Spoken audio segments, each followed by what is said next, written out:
ఎంత ఎదిగినా ఒదిగి ఉండే నాయకుడు జిఎంసి బాలయోగి అని, నేటి తరం నాయకులకు ఆయన ఒక రోల్ మోడల్ అని తెలుగుదేశం పార్టీ రాష్ట్ర ప్రధాన కార్యదర్శి గన్నికృష్ణ అన్నారు. ఈ సందర్భంగా బాలయోగి 24వ వర్ధంతి సందర్భంగా గన్నికృష్ణ ఆధ్వర్యంలో కంబాల్ చెరువు వద్ద వర్ధంతి కార్యక్రమం జరిగింది. పార్కులో ఉన్న కాంస్య విగ్రహానికి గన్నికృష్ణతో పాటు తెలుగుదేశం పార్టీ నాయకులు పూలమాలలు వేసి ఘనంగా నివాళులర్పించారు. ఈ సందర్భంగా గన్నికృష్ణ మాట్లాడుతూ రాజకీయాలలో నీతి నిజాయితీలకు బాలయోగి నిలువుటద్దమని అన్నారు. ఆయన విద్యాశాఖ మంత్రిగా ఉన్నప్పుడు 10వ తరగతి పరీక్ష ప్రశ్నాపత్రం లీక్ అయినప్పుడు ఆయన స్వచ్ఛందంగా రాజీనామా చేశారని అన్నారు. లోక్సభ స్పీకర్గా ఉన్నప్పటికీ కింద స్థాయి కార్యకర్త కనబడగానే ఎంతో ఆప్యాయంగా పలకరించి బాగోగులు తెలుసుకున్న గొప్ప నాయకుడని కొనియాడారు.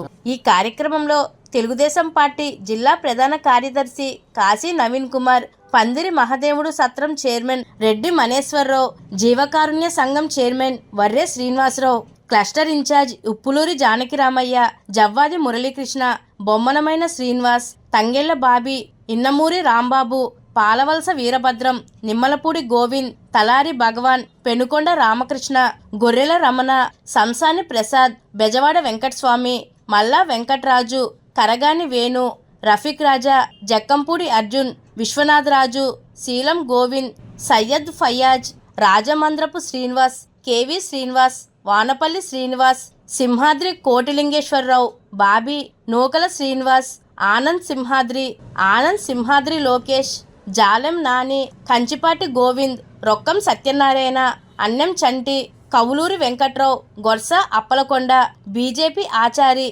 అజ్జరపు రమేష్, చించినాడ తాతాజీ, పైలా రాంబాబు తదితరులు పాల్గొన్నారు.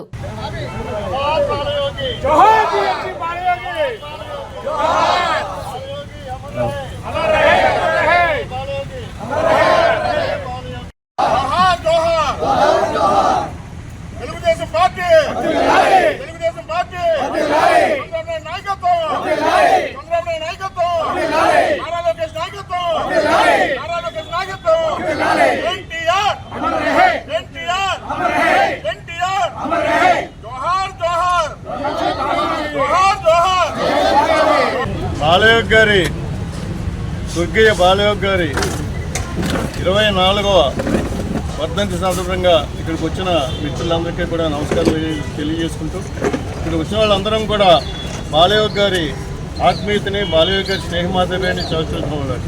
ఆయన లోక్సభ స్పీకర్ అయినా, ఎందుకంటే ఒకసారి పివి నరసింహారావు గారు అన్నారు, ఒక తల్లికి బిడ్డ అయినా ఢిల్లీకి రాజైనా ఒక తల్లికి బిడ్డ అని చెప్పేసి, అలాగా ఆయన లోక్సభ స్పీకర్ అత్యున్నత స్థానాల్లో ఉన్నా కానీ తన మూలాలను మర్చిపోలే. మన తూర్పుగోదావరి జిల్లాను కానీ, కాన్స్టేబుల్ కానీ, ఇక్కడ కార్యకర్తలు కానీ ఎక్కడ కూడా మర్చిపోలేదు. అదేవిధంగా చంద్రబాబు నాయుడు గారు కూడా లోక్సభ స్పీకర్గా దళిత వర్గానికి చెందిన అట్టడుగు స్థాయి నుంచి ఎంతో అత్యున్నత స్థాయికి ఎదిగిన బాలయోగి గారిని ఎంపిక చేయడంతో పాటు ఇక్కడ ఆంధ్రప్రదేశ్ రాష్ట్రంలో కూడా దళిత నేత ప్రతిభా భారతి గారిని ఇక్కడ అసెంబ్లీ స్పీకర్ గారిని ఒకేసారి ఎన్నిక చేయడం, ఇక్కడ అసెంబ్లీ స్పీకర్ గాను అక్కడ పార్లమెంట్ స్పీకర్ కానీ ఇద్దరు కూడా దళితులను ఏర్పాటు చేయడం అనేది దళిత వర్గాల మీద కేవలం మాటలు చెప్పడం కాకుండా చేతల్లో చూపించే వ్యక్తి చంద్రబాబు నాయుడు గారు అని చెప్పి మనం చేసుకుంటున్నాము. ముఖ్యంగా ఆయన చేసిన కార్యక్రమాలు, ఆయన నిబద్ధతను ఆయన చేసిన కార్యక్రమాలే చెప్తాయి, ఆయన చేసిన అభివృద్ధి పథకాలే చెప్తాయి. ముఖ్యంగా కోనసీమలో ఎదిలంక బ్రిడ్జి కానీ, యానాం ఎదిలంక బ్రిడ్జి కానీ, లేకపోతే అక్కడ చించినాడు బ్రిడ్జి కానీ, ఇవన్నీ కూడా ఆయన పనితనానికి తాత్కారం. ఇది ముఖ్యంగా నేషనల్ హైవేని కూడా, కత్తిపూడి గుడివాడ నేషనల్ హైవేని కూడా కోనసీమ గుండా వెళ్ళడం కూడా చాలా బాగుంది. ముఖ్యంగా ఇంకొకటి ఏంటంటే కాకినాడ నుంచి కోనసీమని కలిపే రోడ్డు మార్గం కూడా ఏర్పాటు చేయవలసి ఉంది. అదే విషయాన్ని మొన్న ప్రస్తుత ఎంపీ అయిన బాలయోగి గారి సుపుత్రుడు హరీష్ మాధురి కూడా చెప్పడం జరిగింది. ముఖ్యంగా బాలయోగి గారి కళ్ళు పండించాలంటే హరీష్ అని చెప్పిన హరీష్కి, బాలయోగి గారి కళ్ళు పండించాలంటే ఇక్కడ రైలుకు తెరిపించాలి, కోనసీమలో రైలుకు తెరిపించాలి, ఆయన కళ్ళ కిందకి విషయం అది.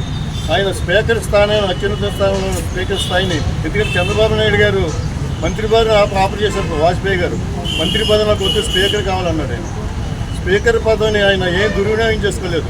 ఆయన కూర్చుని ప్రతి ఒక్క ఎంపీ మినిస్టర్ని కూడా అక్కడ ఆయన దగ్గర పిలిపించుకోవడం, వాళ్ళకి పలానా పని అని చెప్పడం. అదే ఆఫీసర్స్ ఢిల్లీ స్థాయిలో కూడా సాధారణ ఒక ఎంఆర్ఓ లేకపోతే ఒక మిగతా ఇక్కడ ఆఫీసర్స్ స్థానిక ఆఫీసర్లకు ఆయన ఫోన్ చేయడం, ఆయన ఫోన్ చాలా ముందు కుశల ప్రశ్నలు అడిగేవాడు. పోలీస్ స్టేషన్కి ఫోన్ చేసినా ఎక్కడ చేసినా కానీ ముందు కుశల ప్రశ్నలు అడిగేవాడు, బాగున్నారు మీరు అందరూ కూడా బాగున్నారా అని చెప్పి. అప్పుడు తనకు ఆ పని తన సొంత పని కాదు, ముఖ్యంగా కార్యకర్తల పనులు చెప్పడం అనేది ఆయన చేసేవాడు.